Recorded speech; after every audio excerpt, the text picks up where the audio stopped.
Scarcity is not the absence of money. It's the absence of vision. And abundance, that's not about luck. It's about discipline. Money flows to clarity, not confusion, because wealth is attracted to those who know exactly what to do with it. And let me tell you, money doesn't change who you are. It simply reveals it. If you're careless with a little, you'll be careless with a lot. If you're disciplined with a little, you'll be trusted with more. When I started, I didn't have much, but I did have something far more valuable. The willingness to use whatever I had and to begin exactly where I was. Most people wait for the perfect time, for the money to come in, for conditions to line up. But the truth is that waiting is just another form of procrastination. The seed of abundance isn't planted when you get more resources. It's planted when you become resourceful. If you have $10, learn to manage $10. If you have an hour, invest it in learning something new or connecting with someone who inspires you. When I was just starting out, I took a small portion of my paycheck, tiny, really, and began buying books. That was my seed. It didn't seem like much, but over time, those ideas reshaped my thinking. And when your thinking changes, your life changes. I also remember working a job that barely paid the bills, but I used my evenings to sell a product I believed in. The commissions were small at first, but they taught me the mechanics of making my own money, independent of an employer's decision. That habit, not the amount I earned, was the real treasure. Abundance doesn't appear fully formed. It grows like a tree from a seed you dare to plant in soil that doesn't look ready yet. You water it with consistent action. You protect it with belief. You feed it with skills and relationships, and one day it starts to bear fruit, not because you waited for better soil, but because you made the soil. You had work for you. The journey to wealth begins the moment you stop waiting and start planting. When most people talk about money, they talk about income, how much they make in a year, what their paycheck looks like, or the size of their next raise. But here's the truth. It's not what you earn that makes you wealthy. It's what you keep and what you grow. I've met people earning 6 figures a year who were broke because their lifestyle cost them 7 figures. And I've met people with modest incomes who became wealthy because they understood how to grow their assets faster than their liabilities. The real scorecard of financial success is your net worth. That's the value of what you own minus what you owe. And if you want to play the wealth game seriously, you need to keep score. I suggest you track it every quarter, because what gets measured improves. The act of calculating your net worth forces you to see the truth, whether you're moving forward, standing still, or sliding backward. When I was starting out, I thought a bigger paycheck was the answer to all my problems.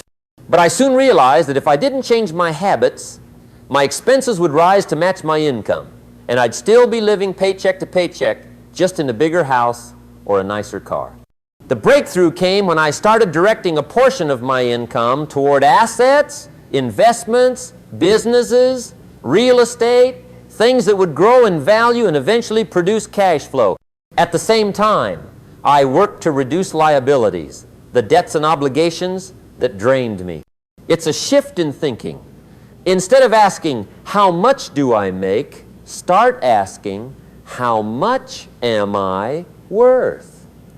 Because income can stop the moment you stop working, but net worth, if built wisely, can keep working long after you've stepped away. When it comes to building lasting wealth, one simple principle can change everything. Own instead of owe. You see, the person who owns has control, and the person who owes is controlled. That's not just about debt. It's about your entire financial posture.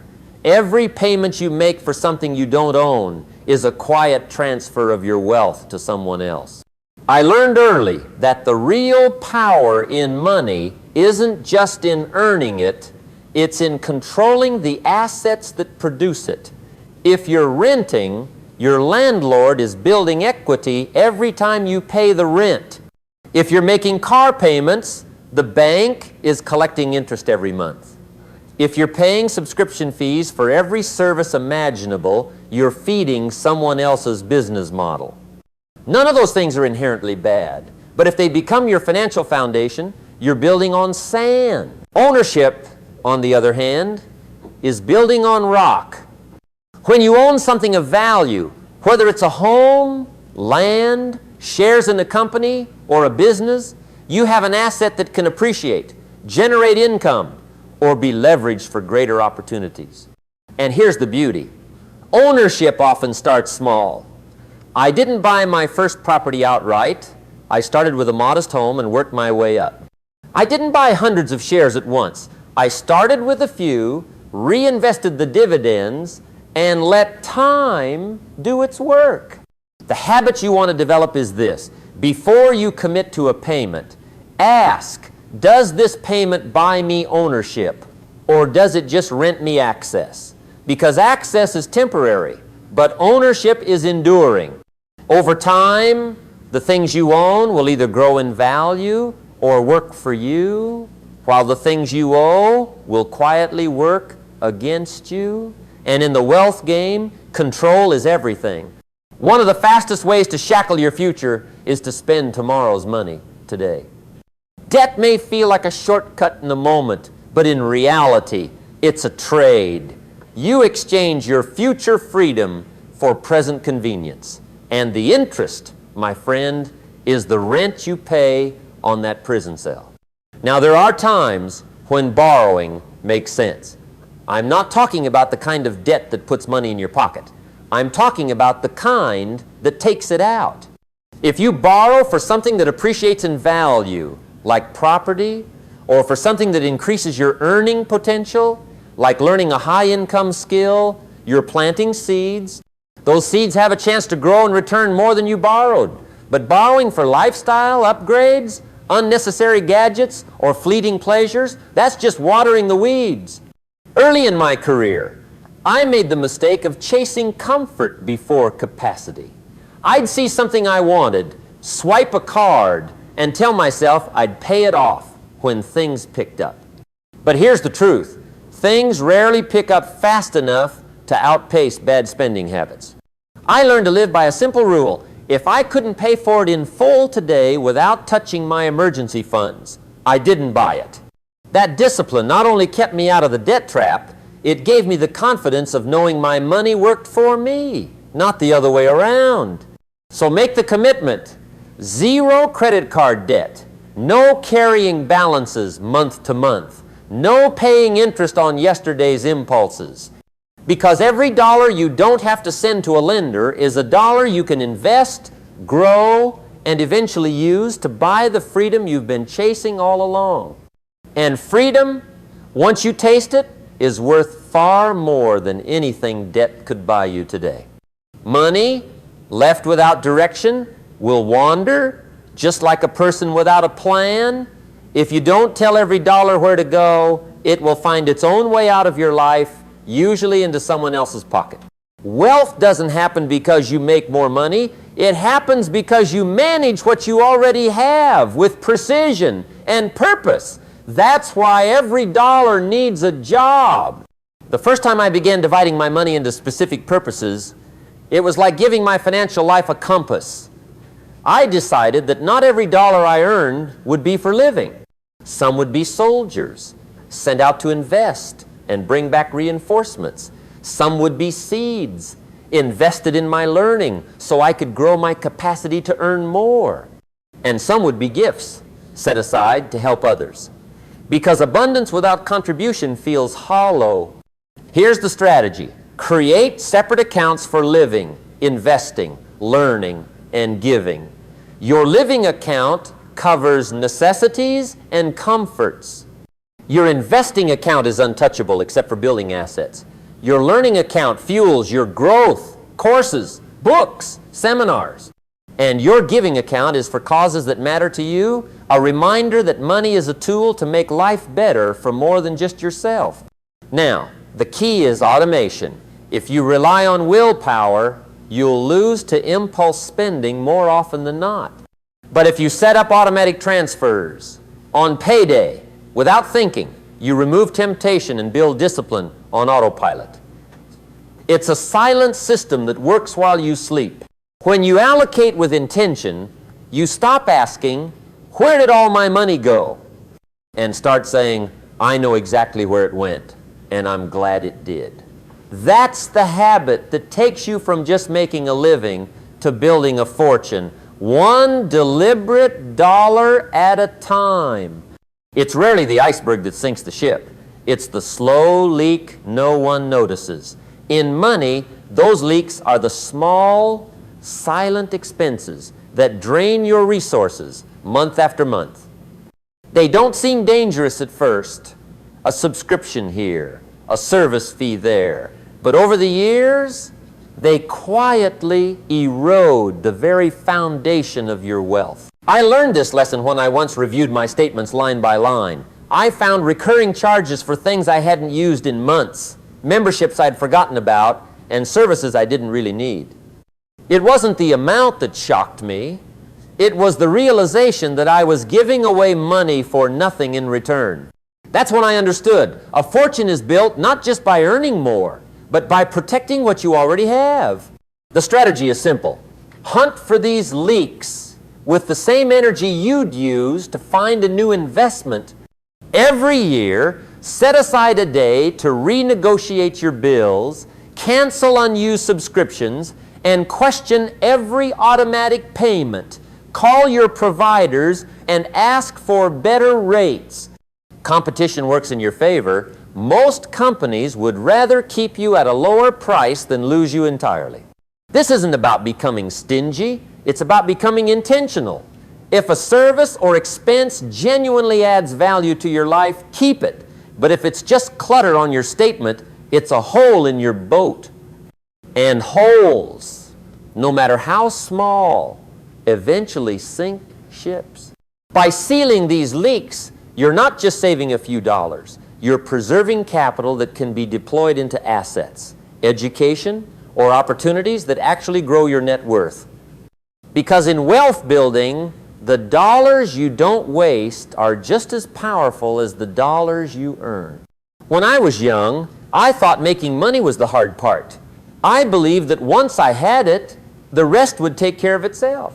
But I quickly learned that without the right principles, money slips away as fast as it arrives. I remember meeting a man who had earned a fortune in a single year, only to be broke the next because he never learned the rules of keeping it. That's when I realized earning is a skill, but preserving and multiplying requires wisdom. The fastest way to gain that wisdom is not by trial and error, but by learning from those who've already walked the path. Seek out people who have built wealth and, more importantly, kept it through the storms. Ask questions. Listen to their failures as much as their successes. True mentors won't just tell you what to do, they'll warn you about what not to do. Make this a deliberate habit. Schedule a monthly coffee, lunch, or call with someone who is further ahead financially. Don't show up empty-handed. Bring them value, whether through ideas, introductions, or simply a genuine interest in their story. These conversations will save you years of costly mistakes. In the end, money grows best in the soil of sound judgment. And judgment is cultivated through learning, observing, and applying the lessons of those who have already turned wealth into a lasting legacy. That's how you ensure your fortune doesn't just arrive, it stays. One of the greatest traps people fall into when money starts flowing is rushing to own luxuries. They buy the flashy car, the designer watch, the boat, believing ownership is the badge of success. But here's the truth. Luxuries rarely put money in your pocket. More often, they drain it. The wiser approach is to own what pays you and rent what costs you. Think of it this way. Every dollar tied up in a luxury item that loses value could have been working for you in an asset that grows. Assets, like income property, dividend-paying stocks, or a business, are wealth engines. They don't just sit there, they produce. Luxuries, on the other hand, demand. They demand maintenance, insurance, and constant spending to keep them alive. I've seen people proudly show off a luxury car in their driveway, but behind the scenes, they're drowning in debt, working harder just to keep it parked there. I've also seen people who quietly buy apartment buildings, and years later, their tenants have paid off the mortgages for them. Those are the people who drive whatever they want, paid for by their assets, not their salaries. The strategy is simple. If it puts money in your pocket, own it. If it takes money from your pocket, rent it. Want to enjoy a yacht for the weekend? Rent it. Want a dream home?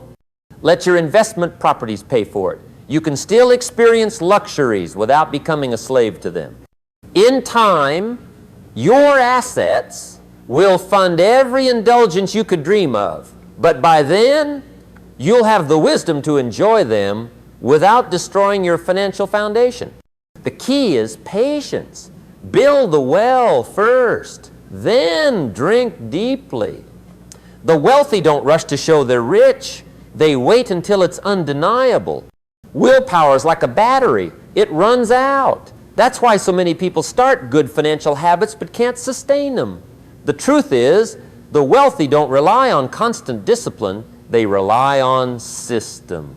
Systems remove decision fatigue. They make the right choice, the default choice. If you want to build wealth, you have to automate the process so that it happens whether you feel like it or not. When I was starting out, I learned quickly that if I left savings and investing up to whenever I have extra, there was never extra. Life has a way of filling every gap you leave open. But when I set up automatic transfers into my investment accounts and savings, something powerful happened. I stopped having to try to save. It just happened. No drama, no self-negotiation. The same applies to bill payments. Late fees are just a tax on poor organization. When you automate, you're not only protecting your credit score, you're freeing up mental space for bigger opportunity. Think about it. Every ounce of energy you spend remembering due dates or debating whether to invest is energy not spent creating value, learning new skills, or spotting the next big idea. The wealthy understand that consistency beats intensity. A modest automated investment done month after month outperforms a big sporadic contribution that you intend to make but never get around to. And once the system is in place, it runs while you sleep. That's the beauty of it. You get to step out of the way and let compounding do its work. So remove temptation, remove hesitation, remove decision-making from the daily equation. Automate your wealth habits, and you'll wake up one day to find the work was being done all along, quietly, steadily, without your constant attention. That's when money starts working harder than you do. Money is one of the best servants in the world, and one of the worst masters. When you control it, it works for you, opening doors, creating options, and buying back your time. But when it controls you, it dictates your choices, keeps you in places you don't want to be, and whispers in your ear that you can't afford to live the life you imagine. Problem is, most people never set rules for their money. They let it slip through their fingers, chasing impulses and emotions. Then they wonder why they always feel like they're working for the next paycheck. Freedom isn't about how much you earn. It's about how much you direct. If you don't decide where your money goes, someone else will decide for you. When I first began earning more than my basic needs required, I made a dangerous mistake.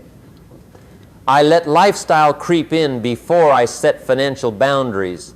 A nicer car here, a fancier dinner there, and before long, I was trapped by the very income that was supposed to free me. That's when I learned to write the rules before the paycheck arrived. I decided how much went into investments, how much into education, how much into generosity, and how much into living. The spending happened after the allocations, not before. Money is meant to be directed toward a mission, your mission. It's a tool to create impact, security, and opportunity. But if you start bending your life around your money instead of bending your money around your life, you've lost the game. Set your rules now before your next dollar shows up. Decide the mission for every bit of it. When you make money your servant, it will labor for you tirelessly. But if you let it become your master, it will never stop demanding more from you than you can give.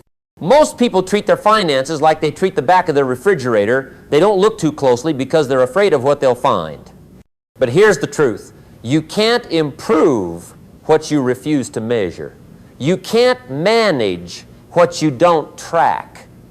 The first step toward financial growth isn't making more money. It's getting honest about what's happening with the money you already have. When I was just starting out, I made the mistake of assuming that if I worked hard enough, everything would just work out financially. But hard work without measurement is like running without a compass. You might be moving fast, but you could be headed in the wrong direction. The day I started tracking every dollar, my financial life began to shift. Not because I suddenly earned more, but because I became aware. Awareness is the foundation of improvement. Think about the world's greatest businesses. They track everything: revenue, expenses, profit margins, growth rates. Why? Because numbers tell the truth, even when our emotions don't want to hear it. And here's the thing, your personal finances are a business. You're the CEO, and if the CEO doesn't know the score, the company's in trouble. That's why I check my financial scoreboard regularly. Every month, I look at income, expenses, assets, and liabilities. Every quarter, I review my net worth. It's not just about seeing where I stand. It's about spotting patterns. Are my assets growing faster than my liabilities? Am I spending on things that bring return or on things that quietly drain my future? This habit is simple, but it's not easy because it forces you to face the truth. Yet the moment you start measuring, you give yourself the power to make changes. And small, consistent improvements compound into extraordinary results over time. In wealth and in life, clarity always comes before growth. When the final chapter of your life is written, the world won't just measure your worth in dollars and cents. It will measure the mark you left on people's hearts and minds. Money is a wonderful tool, but it's temporary. It changes hands, it shifts in value, it can be built, and it can be lost. But wisdom, values, and principles, those can last for generations. The wealth you hand down should buy more than comfort. It should buy clarity, character, and courage for those who come after you. I've met families who inherited fortunes and lost them within years, not because they lacked money, but because they lacked guidance. And I've met others who inherited very little in material wealth, but were handed a legacy of discipline, gratitude, and ambition. And those families went on to create empires. The difference was not the size of the inheritance, but the size of the principles behind it. That's why I believe you have to be intentional about what you leave behind. Don't just leave money, leave a manual for life. Document the lessons you learned through hardship. Share the philosophies that carried you when times were lean. Write down the mistakes you made so your children and grandchildren can learn without paying the same price. It doesn't have to be a formal book or a grand speech. Sometimes the most powerful legacy is in the stories you tell at the dinner table, the habits you model in daily life, the traditions you start that carry meaning deeper than any bank account. One day, someone in your family will face a decision that could shape their future, and they'll remember something you said or something you lived. That's the real inheritance. Because in the end, the greatest return on your wealth is not in what you accumulate, but in what you inspire others to become. When I first started making a little extra money, I thought the goal was to hold on to every penny. I figured if I just keep more, I'll have more. But life taught me something different. Closed fists can't receive. True wealth flows through open hands. Giving isn't just about charity, it's about creating a flow. It tells your mind there's enough, and it tells the world you're not operating from scarcity. Scarcity says, if I give, I'll have less. Abundance says, If I give, I'll make room for more. Now, giving doesn't have to mean writing a giant check to an organization you barely know. It's about supporting causes that stir your heart, those that align with your values. Maybe it's funding a scholarship for a young student, buying coats for kids in the winter, or helping a struggling entrepreneur get started. When your giving is connected to purpose, it stops feeling like loss and starts feeling like investment. And here's the beautiful twist. Giving actually sharpens your ability to earn and manage money. It forces you to budget. If you've committed to giving a portion every month, you've created a discipline that spills over into every other part of your finances. You start managing your money with intention, not just reaction. Over the years, I've noticed a strange pattern. The people who give consistently, regardless of how much they make, often find themselves in better financial positions over time. Not because of magic, but because generosity changes the way you think about money. It shifts your focus from fear to possibility, from hoarding to building, from how do I get more, to how can I create more for me and for others.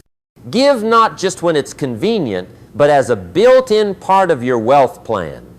Because when you let your resources flow, they have a way of coming back multiplied.